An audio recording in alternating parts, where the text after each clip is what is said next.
Yeah, yeah, yeah, yeah, yeah. Harmonizing. Hey, I got time on my hands, so I roll more trees. Yeah, ready for more miles. We'll definitely touch on that soon. But if you wanna jump into our little top 5 games that we've ever seen, little draft here. Yeah, I can start it off. So, I want to get my stats ready here because I'm not very prepared most of the time. So, Yeah, I hear that. So my fifth favorite game, or any game that I've ever watched, favorite game, is going to be Super Bowl 50. And I need a little brain refresher. Who was 50? Yeah. So, so it was the Denver Broncos versus the Carolina Panthers. Obviously, I'm a Denver Broncos fan. Absolutely. That was a.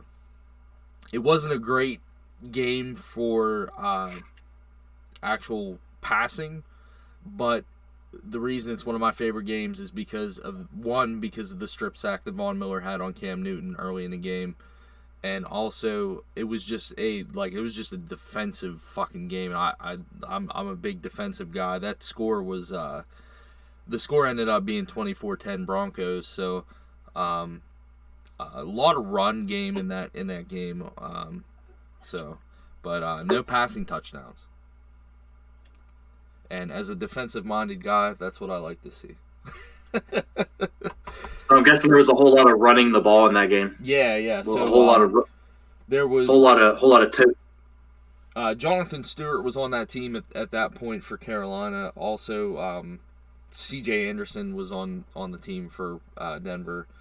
And then a lot of field goals from Brandon McManus in that game as well.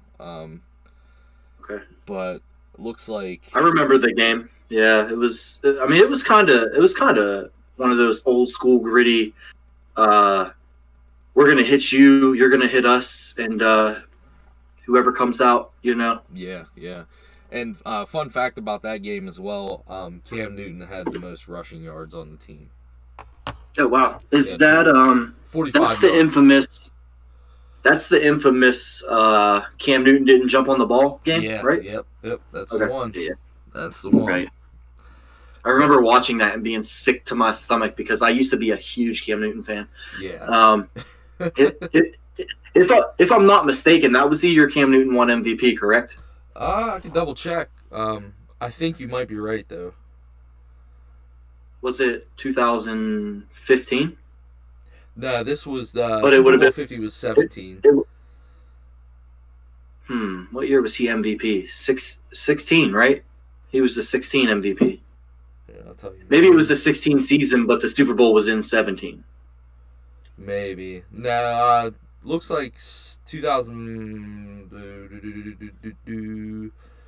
Actually, it's not telling me. I hate the internet sometimes, man. Yeah. I know that whenever I was stationed overseas, we had a couple Auburn games that would come on at the MWR, and I that's where I learned about Cam Newton. I saw him. Who did he beat?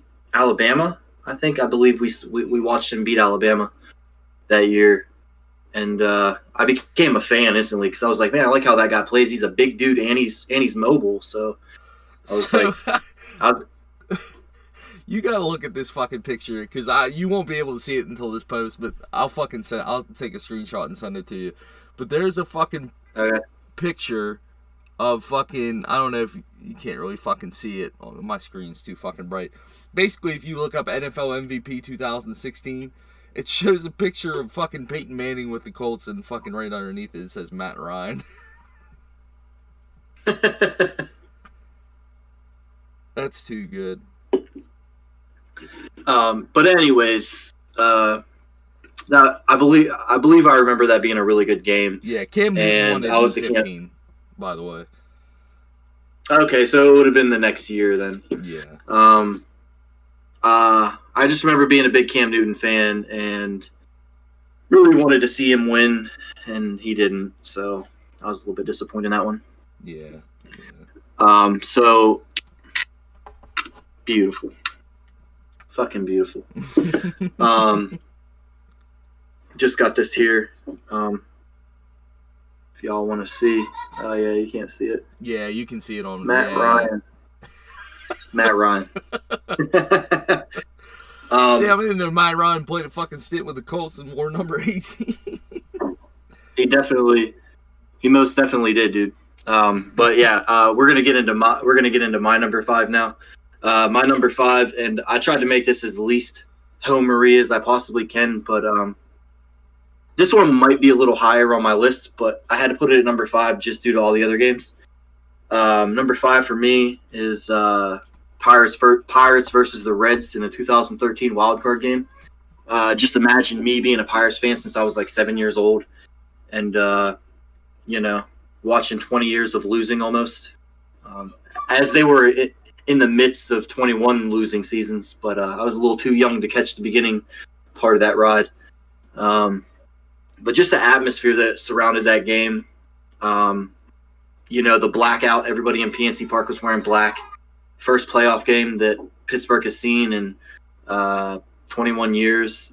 You had like McCutchen, Garrett Cole, Pedro Alvarez, Russell Martin, which was the big part of the game that was probably the most memorable thing was the Cueto chance when he dropped the ball, and on the very next pitch, Russell Martin took him deep, and the Pirates ended up winning that game like 3-1, I believe.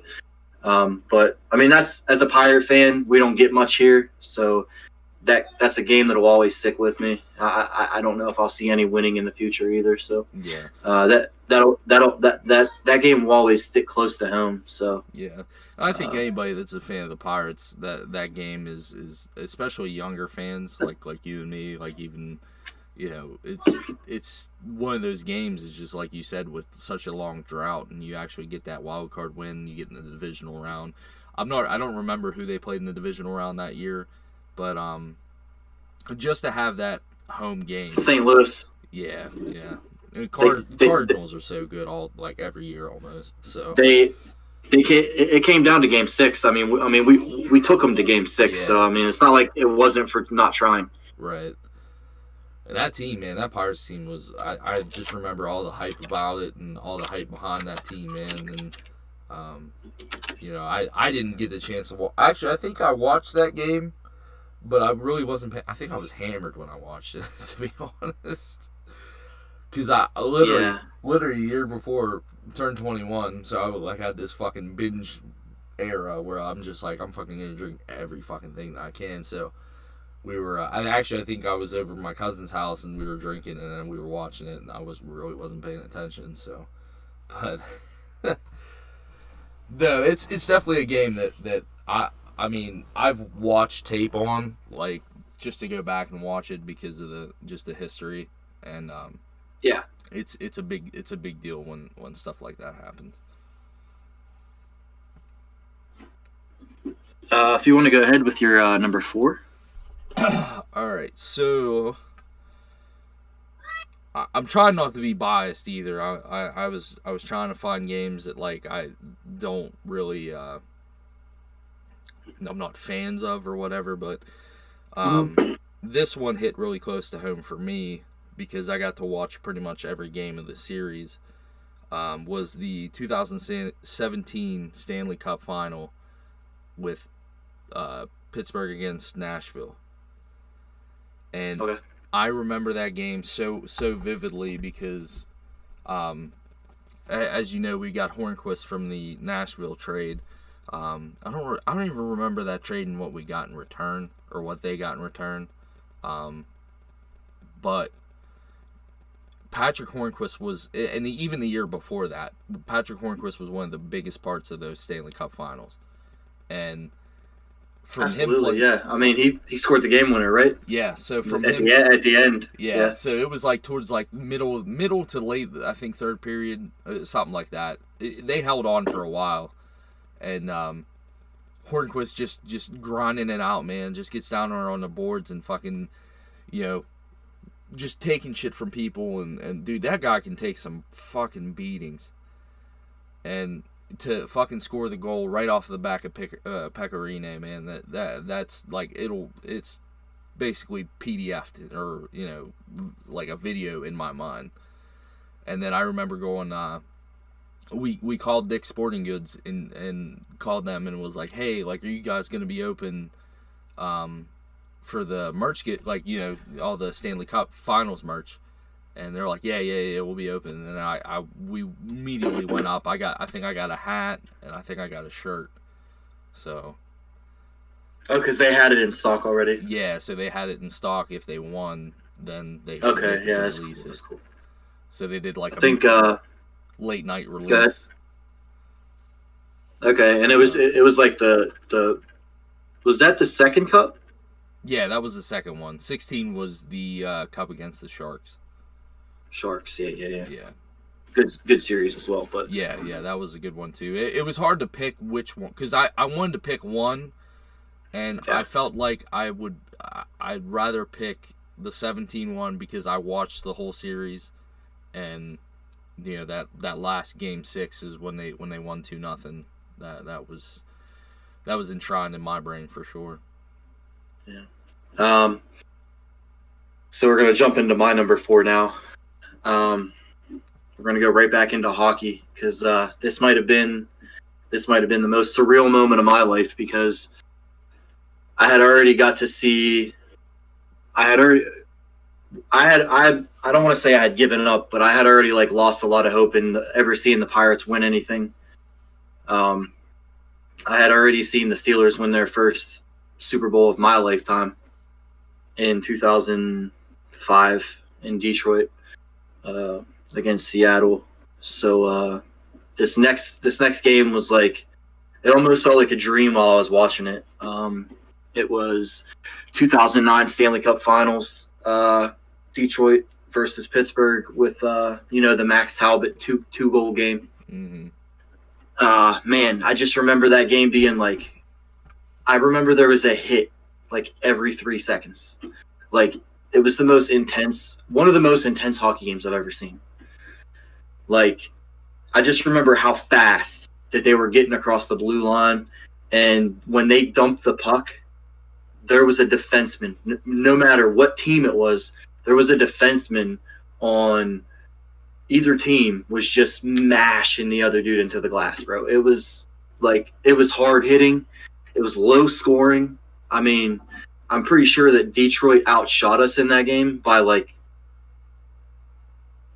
I want to say. Yeah, I remember the shot totals being a little bit it was more in favor for Detroit. But it was very low. And actually I see it here. Pittsburgh had 18 shots in that game. Detroit had 25. And the Penguins only had one shot in the third period. And man, I mean, I remember watching right before Fleury came in and the Penguins were atrocious, and just seeing them actually build up and to get all those people in there. There's some names on this penalty sheet and score sheet that I pulled up for reference. Mm-hmm. That when I see them, I'm like, oh man, they did play for us. You know what I mean? Mark Eaton and Hal Gill and Jordan Stahl. I forget about them sometimes. Those guys were, I mean, that was the penalty sheet, but yeah. I'm pretty sure Evgeny Malkin won the MVP for that Stanley Cup, he was the first Russian to do it. So yeah. Then I remember running out onto the porch of my dad's house in Pittsburgh, and we're just banging on pots and pans, holy shit, we just won the fucking Stanley Cup. But I mean, I guess it's all nostalgic kind of feels that you get when you look back at a game. So that's my number 4. Yeah, absolutely. All right, I guess we're getting into my number 3. This was a tough one because earlier in my childhood, man, I really like watching the Super Bowls and shit like that. But I think one of my favorite Super Bowls of all time, it's the only Super Bowl higher than Super Bowl 50 on my list, is the I don't know which Super Bowl it is, but it was the, I'll tell you in a second.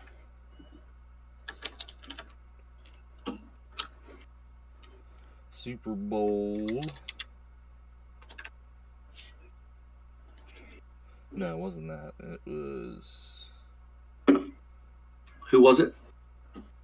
I think I got my numbers mixed up here. Because, yeah, no, that wasn't it. I'm looking at the Patriots and Packers. That's not the one I'm looking for.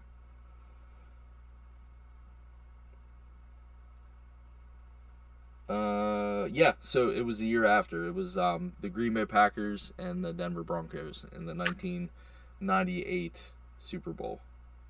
Yeah, baby. Talking about Elway TD, right? Yep. So, hell yeah. Back in the day when I first got into football, I really loved Brett Favre. I really liked John Elway too. That was one of the first. Just a side note. That was one of the first games that I actually can physically remember in my brain.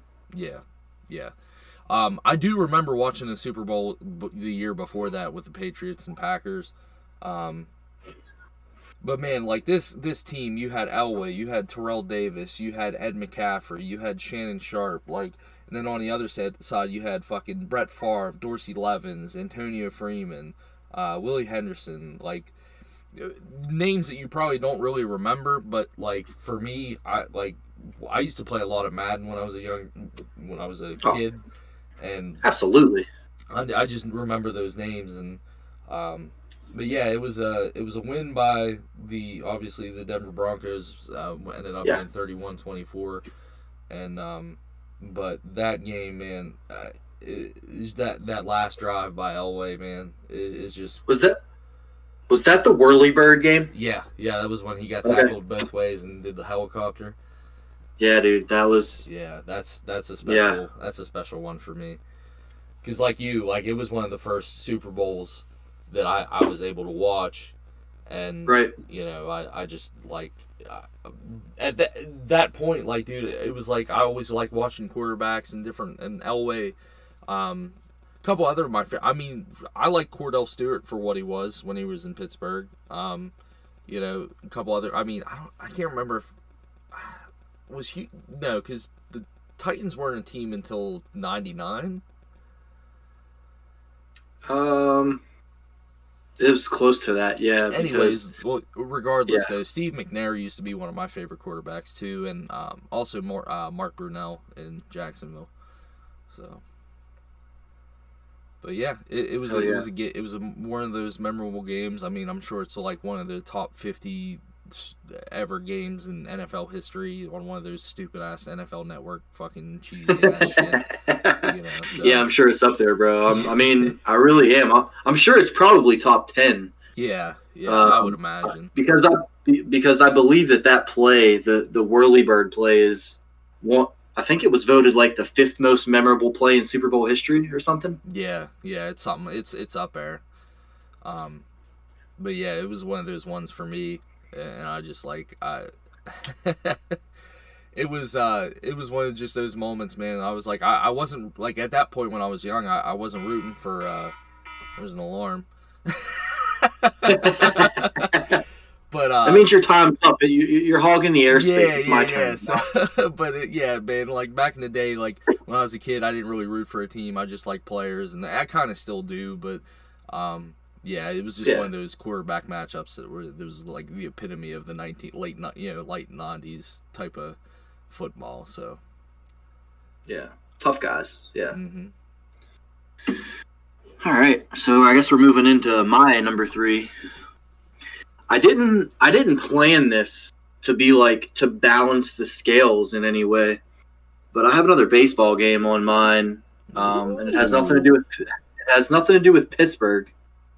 There is a Pittsburgh tie, but it was later. Mine is the 2011 World Series Game 6. That would have been the St. Louis Cardinals versus the Texas Rangers. I remember them being down to their last strike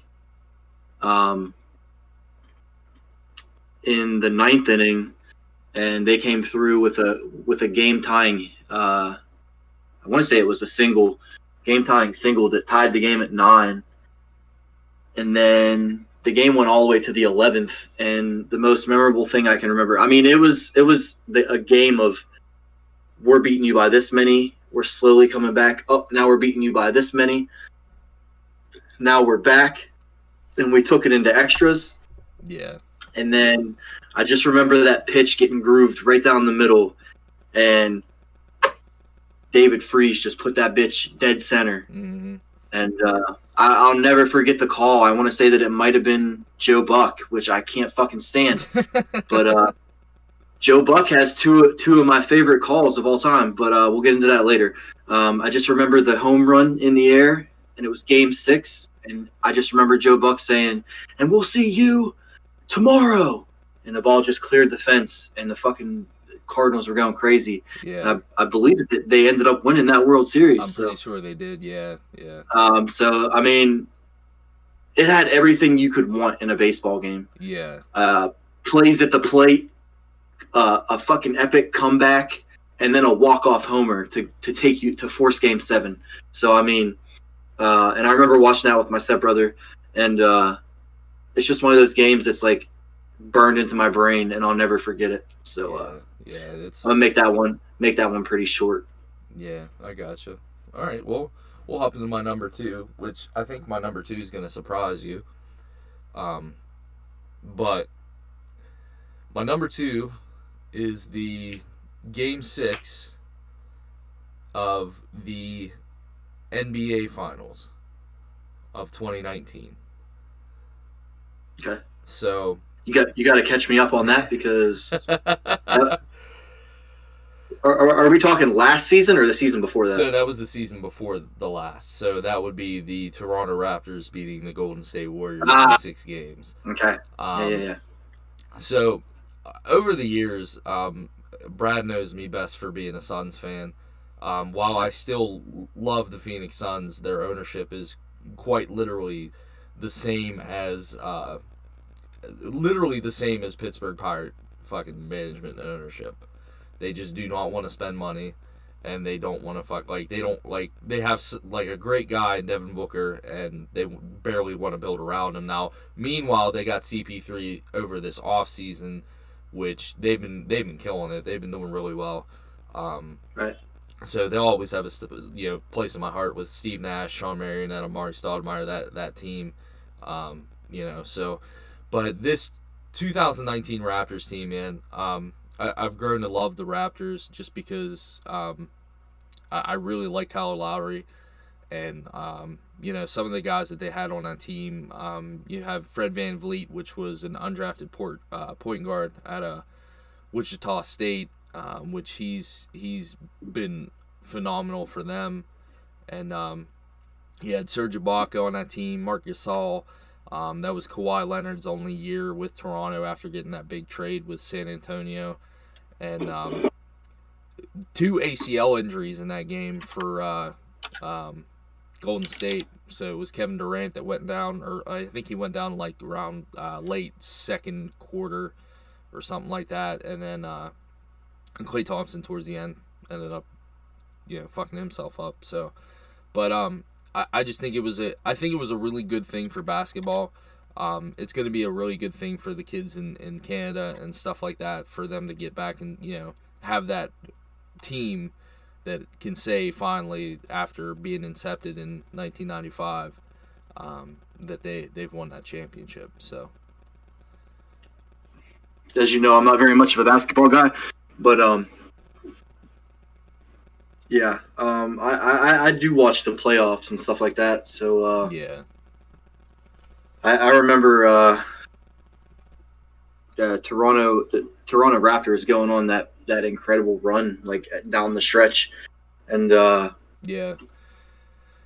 And it dude? was hard for me to pick that over the last game against the 76ers when Kawhi hit that fucking buzzer beater that bounced off of the rim and then went straight down and went in. That one I watched as well, and that one was a really good game too. And they were actually down. I think they were down 2 games to Milwaukee at some point, and I think that was the second round though before they played Philadelphia, and they came back and beat Milwaukee.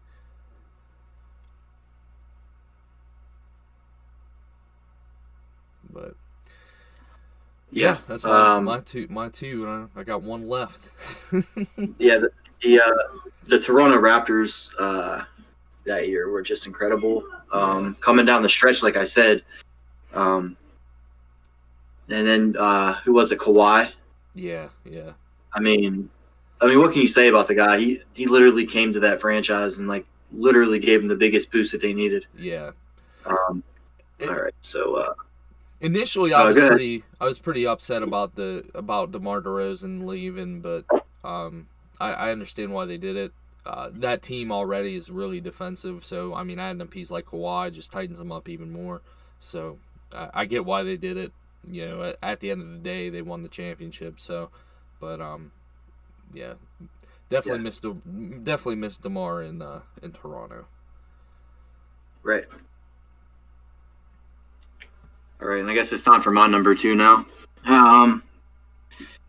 This is a toss-up because these next 2 were probably 2 of the best games that I've ever seen played. But this one just got edged out by my number 1. I'm going to go with Super Bowl 43, and of course, everybody's going to say that I'm homing again. But you tell me that Super Bowl didn't have everything. Super Bowl 43, Steelers versus the Cardinals. You got to think that game literally had a lead change with 2 minutes left. It had a very influential 100-yard interception return for a touchdown as time expired in the half, and it had a toe-dragging spectacular, probably the best catch in Super Bowl history, with like 30 seconds left, and then the game ended with a strip sack. So, I mean, the game literally had everything. If we're talking greatest plays of all time,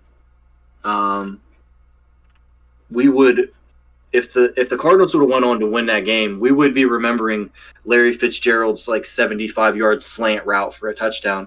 Yeah. As you know, one of the best plays. It's probably not the only 75-yard slant that we're going to talk about in the next 2 minutes, but yeah, I think we would be talking about that as the one of the best plays like to happen in recent history. But you know, the game had seen Kurt Warner call the same play that he called earlier in the year, and instead of James Harrison blitzing, he dropped back into coverage, picked him off, and I don't even know what to call it, that clown car of a return where there was just like 900 guys running down the sidelines just like suplexing each other and whatever. But that went in for the touchdown. And then, like I said, Larry Fitzgerald took that slant route 75 yards to the house with like 2 minutes left. And I was like, oh my God, we just lost to the Cardinals. And then it was nothing but Santonio Holmes. I know it's not like a name that really resonates with Steeler fans anymore, but he's the reason we won that game. And it was just him the whole drive, just bang, bang, bang, and then we hit that same play, the one that he caught the touchdown on to the right. Yeah, we called it to the left on the play before, and Ben threw the ball, and Santonio jumped up, and it tipped off of his hands, and he dropped it. And the best mic'd up thing that I've seen, not the best one, but as a Steeler fan, the best one I've seen was Ben coming over to Santonio and saying, "We're going to run that again." Yeah. And then the rest is history. The famous toe tap in the back of the end zone and triple coverage. So, that game had everything. And just because I'm a Steeler fan doesn't mean I'm homing on that one. I just think it was one of the best Super Bowls that I've ever seen. Yeah. So no, I can agree that one. I mean, it was one of those pivotal ones. You had Pittsburgh still had a really great defense at that point, and you had like role players like Santonio Holmes and Heath Miller and guys like that. It was a great game. Like it's still one of the best Super Bowls that I've ever seen for sure. But a weird fact is that it led to the first I don't even know what the fucking word was. Like, basically they co-cover athlete for Madden. Co-cover athlete, yeah, for Madden. So Madden ended up having Haddon Fitzgerald and Polamalu on there. So yeah, and didn't they name that one something weird? No, that one was, I think it was 12, maybe 11. I don't know. It was early. I think it might have been 12. That one. No. I'm sorry. That wasn't the right one. They did one. Madden did one. Madden, it was like Madden 2025. Yeah, it was the 25th anniversary. And it was Barry Sanders on the front, right? Yeah. And it was him and Adrian Peterson, I believe. Well, one was on like the digital cover, and one was on like the exclusive, right? Yeah, like $100 version or whatever. Yeah, whatever shit that they can make money on. Yeah, definitely. Just a couple card packs. Yeah. But all right, dog. If you want to do an honorable mention. So yeah, my honorable mention is one of Bradley's favorite games. So I didn't put this in my. I knew it was coming somewhere. I didn't want to. I didn't want to put it in my top 5. I was going to. I was like, you know what? I'll put it 5th. That way we get it out of the way. But no, I wanted to wait. I wanted to wait on it a little bit. But yeah, my honorable mention is the. What was the fucking year was it? Anyways, it was the Tebow fucking Demaryius Thomas pass in overtime to beat the Steelers in the playoffs for Tebow's, I think, his only fucking playoff win.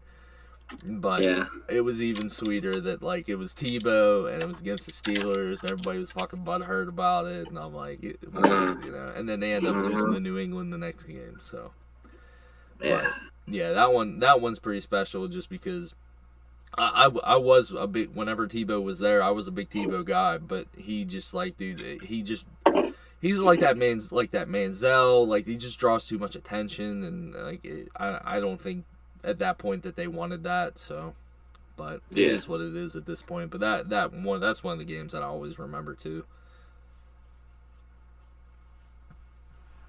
So, for me, my honorable mention is 2018 NFC divisional game, Minnesota Vikings versus the New Orleans Saints. That game had the Vikings going up 10-0 early with Case Keenum as quarterback against Drew Brees, and then it had I'm pretty sure that the Vikings were up 17-0 at halftime, and the Saints clawed their way back and went up 24-17. And then, as you know, the other Joe Buck call has made the list. It was the infamous they're gonna need a miracle. Diggs sideline touchdown. That game was like the biggest momentum shift because it was like all Vikings in the first half. Yeah. And I was like, wow, they're gonna blow them out. And then the Saints came back and took the lead. And I was like, oh man. And then the last play of regulation, which I don't think I've ever seen a walk-off touchdown in the playoffs like that. Ever. No, not like that. And it was just the most hype thing I've ever seen. So that one almost made my list. But I would like to give one more honorable mention. Okay. But okay. I don't have another one right now, but you go ahead. So it's not really in the realm of like sports per se, but it was still an event that I feel and will remember fondly. even though he's had so many fucking great matches in his career. Jeff Hardy winning the WWE Championship at Armageddon 2009. You are going to do this to me right now? You are going to start talking wrestling right now? We can do this all day, boy. As you'll know, we'll probably get more into that. Yeah, it was just one of those matches, man. Like it just that was Jeff's first WWE Championship reign, so that one's envisioned in my brain for sure. So absolutely. I don't want to jump down that pitfall. Dude. I just did that. I was like thinking about it. I'm like, well, technically it's sports, but I mean, ESPN views it as sports. We can do it. We can do it one day. Yeah, but we'll have to go down that rabbit hole. We do a whole fucking show on wrestling. If we jump down that rabbit hole, man, right now this is going to be a 3-hour podcast. So you're not fucking kidding either. You're not fucking kidding. All right. Do you want to shoot us your number one? Yeah. So my number one is actually. Well, I gotta look up the stats. If it's the same as mine, I'll shit my pants. Oh man! Please be the same as mine. Does it have anything to do with a team that you personally love? Kinda. I'm just having a hard time finding the fucking stats. What the fuck? What year did your game happen? Hold on. I'm trying to make sure I have the right year. Okay. I have a good feeling. Come on, baby. It might surprise you. It really might surprise you because it's not. It's a known game, but it's not. Hold on.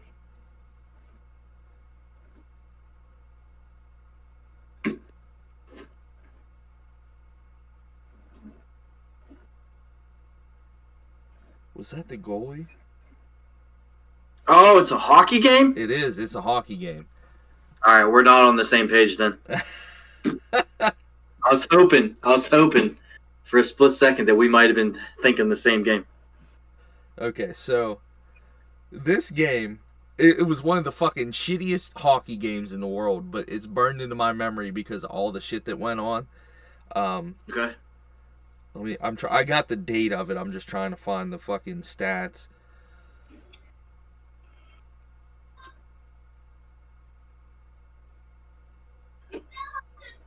Alright, so box score. This was February 2nd of 2011. New York Islanders versus Pittsburgh Penguins. Oh my god, I remember this game. I remember this game. Was this the game with like 15 fights? Listen, so do you?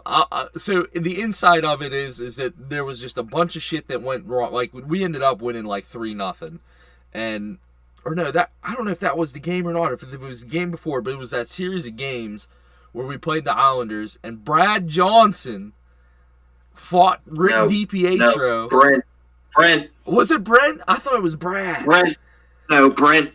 Brad Johnson was the old Vikings quarterback.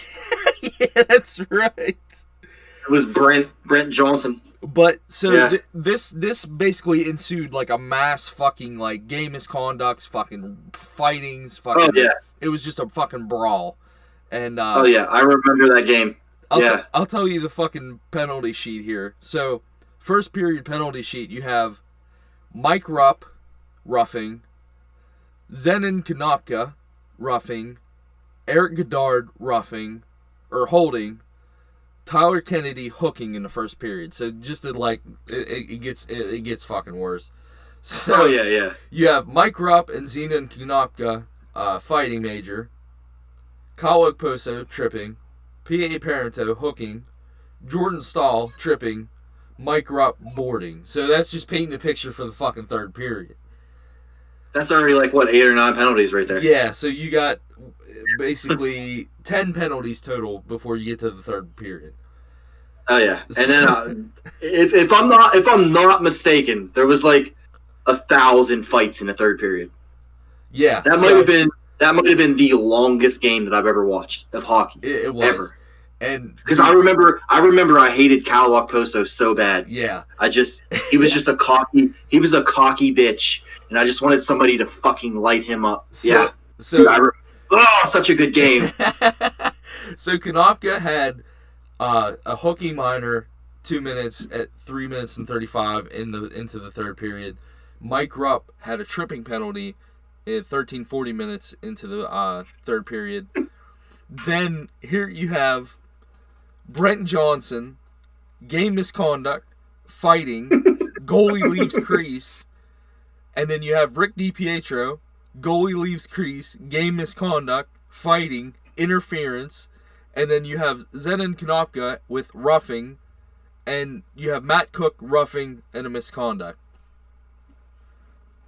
So, and they're all at 1943, basically with like less than a minute left.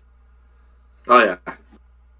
So I felt like that game took forever. I remember specifically watching that game. Yes, it did. It was, and that's why it's probably my all-time favorite hockey game, just because it was just a fuck show. What a fucking pick, dude. I give you fucking mad fucking props for picking that game. That was a great pick, dude. I can't. Great pick. Yeah, I figured I'd get the soppy ones. Because I wanted to have one oddball, and literally that's probably my favorite game of hockey that I've ever watched. Just entertainment-wise, you couldn't. Absolutely. People fucking each other up for 60 minutes. And then, while the clock was stopped, they're still fucking each other up. So, yeah. So. Great pick. Great number one pick.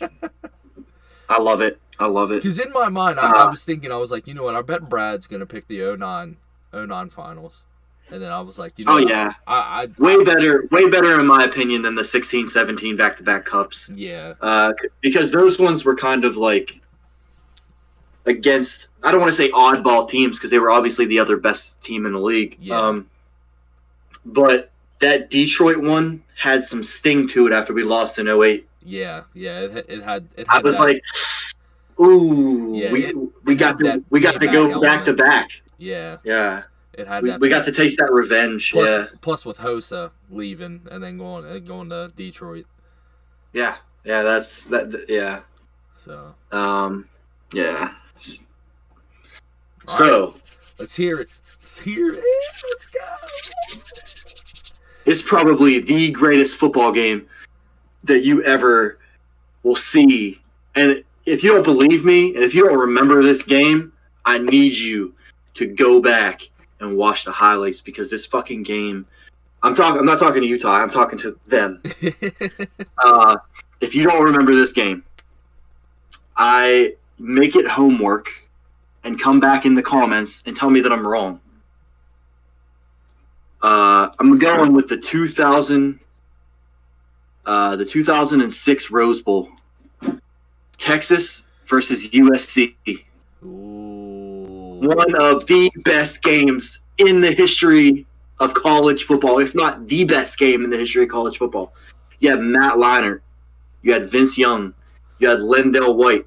You had Reggie Bush. You had Thomas. You had Jarrett. Dude, the game was outrageous. I got the box score up right now,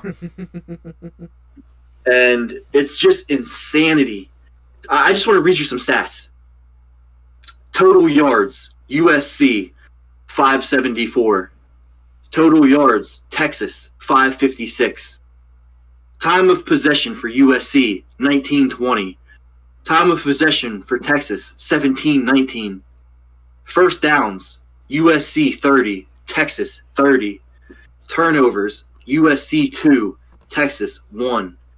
The way this game played out, and it came down to the final snap, which is another thing that I love, is when games come down to the wire. First, so you start the scoring off, Lendell White scores a 4-yard touchdown. Then that was in the first quarter. End of the first quarter, it's 7-0 USC. Then you got second quarter. Texas comes out and kicks a field goal, makes it 7-9. I'm sorry, 7-3. Then Vince Young has an option play to Sylvan Young for 10 yards, makes it 7-9. Taylor rushes for 30 yards for a touchdown. Texas takes the lead 16-7. USC kicks the field goal right before halftime with 2 seconds left. 16-10 halftime. Third quarter comes around. Lendell White, 3-yard touchdown. 16-16. Extra points good. USC takes the lead 17-16. Vince Young rushes for a 14-yard touchdown. Texas takes the lead 23-17. Lendell White rushes for another 12-yard touchdown. USC takes the lead 24-23. Reggie Bush, 26-yard touchdown. USC takes the lead 30-23 or 31-23. Texas comes down, kicks a field goal, 31-26. Matt Leinart completes a 22-yard touchdown to Dwayne Jarrett, 37-26 USC. 38-26 USC with the extra point. Vince Young comes down, 17-yard touchdown, makes it 38-33. USC still up by 5. And then Vince Young scores an 8-yard touchdown that puts them up 39-38. And then they go for a 2-point conversion at the end, and Texas ends up pulling off the game 41-38. The back and forth of that game, just reading that back and forth, and then the crazy part of seeing USC take a 11-point lead with, I want to say 6 minutes and 42 seconds left. 6 minutes and 42 seconds left, and Texas immediately scores 2 minutes later. Yeah. But that play was like that last lateral play with Vince Young. I believe there was some controversy on it where they thought his knee hit the ground and it shouldn't have counted or whatnot. But just the star power in that game alone, college star power, because a lot of those guys went to the NFL and became bums. But the college star power of that game was just out. Like Matt Leinart, Vince Young, that was, you couldn't get any better than that year. Yeah. And then you had Lendell White and Reggie Bush on USC, which was just Reggie Bush is one of my top 5, maybe top 3 players of all time. When it comes to college, I think he might be the number 1 college player of all time. But yeah, he definitely could be. I don't lump his pro career into his college career, because I used to idolize Reggie Bush when he was jumping over people and fucking spinning and hurdling over 6'4" dudes, and I was like, that dude is fucking dope. And like, I have posters of him on my wall, and fanboying and shit. But I loved Reggie Bush, and I loved Vince Young in college, and that game was almost impossible for me to pick. So I just watched it as like literally as innocently as you can watch a game and not be on one side or the other. Yeah. And that made it the best game that I've ever seen ever. So that's a good one. It wasn't what I expected, but yeah, that was one. That was a good one. Absolutely. What I want to try to do is I didn't tell Ty about this before the show, but we're gonna maybe possibly throw our picks into a poll, maybe put them onto social media, and see which one of us can get the most votes. So who has the best top 5? I think that would be very interesting, because we both have some very off the wall kind of picks that neither one of us saw coming for one another. So yeah. I think it would be pretty cool to see who likes which gaggle of games that we put together. Yeah. I think it would be pretty cool. I think honestly, like it was so hard. Like, dude, it was really hard for me to fucking pick and differentiate like other fucking things from one another. But one other thing that I wanted to point out was one game that I had an honorable mention that was like in my honorable mentions, but I took it out because I gave the other two. And that was the you know what? It was in my head and it just fucking left.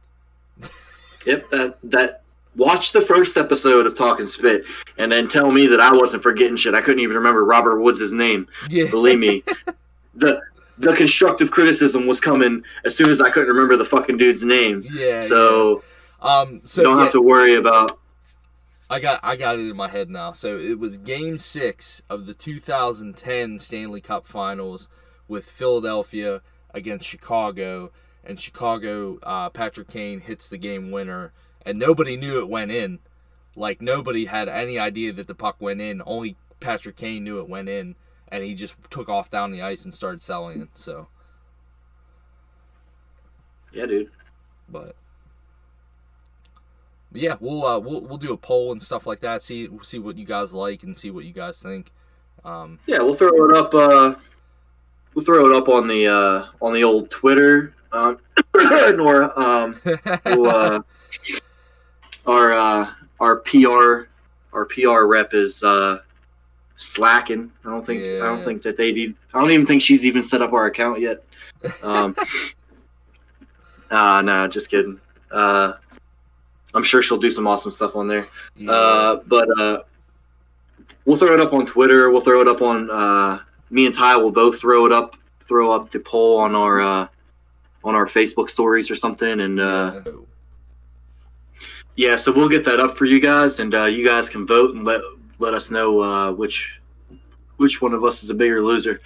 But yeah, before we get out of here, we know this was like not a very topic centered episode, so just let us know what you guys want to hear us talk about, and give us some more constructive criticism as we roll the train down the tracks, and we will try to get better for you, and hope you guys enjoy the content, and go follow us right down there. Yeah, and we got our gaming channels linked at the on the Talkin Spit YouTube channel right now too. So if you want to go sub to either me or Brad over here, feel free to do that. We post video gaming streams and videos on there. I'm more of an editor, recording stuff and editing footage. Brad's more of the streamer. So either one, if you feel free, man, check us out, and we appreciate it. And if you can hit that sub button while you stop by, definitely would appreciate that as well. So but yeah, like Brad said, with this not being a really topic oriented, this is more of a test to see if we could, if we're basically getting our recording shit set up and making sure that that's good, and making sure we don't have any issues with that. So with this being episode 2, I'll probably edit it down a little bit, and then we'll post it as one video, depending on what the content is. Maybe we'll see what that entails, but for the most part, I think we do have the encoding and encryption type of shit dialed down to where we don't have that as an issue now. So, but I want to thank you guys for sticking around and supporting us too. So we definitely appreciate it. Yes, sir. And you can always hit us up. We're not jerks or anything. So if you have anything that would contribute to the show, or if you have you want to come on as a guest at some point for an interview, just let us know, and we'll try to set something up, man. Because we're not out here trying to play big shots or whatever. We want to get some quality content out there that everybody can enjoy, and stuff like that. Even if it has nothing to do with sports, we're glad to talk to you for 15-20 minutes about whatever your special area of interest or expertise is. So that everybody's welcome here, and yeah, that's all I got. Appreciate you guys tuning in, and we'll be back in a couple days with another video. Yeah, See you guys. Be safe. Hey, I got one. Ready? I got time on my hands, so I roll more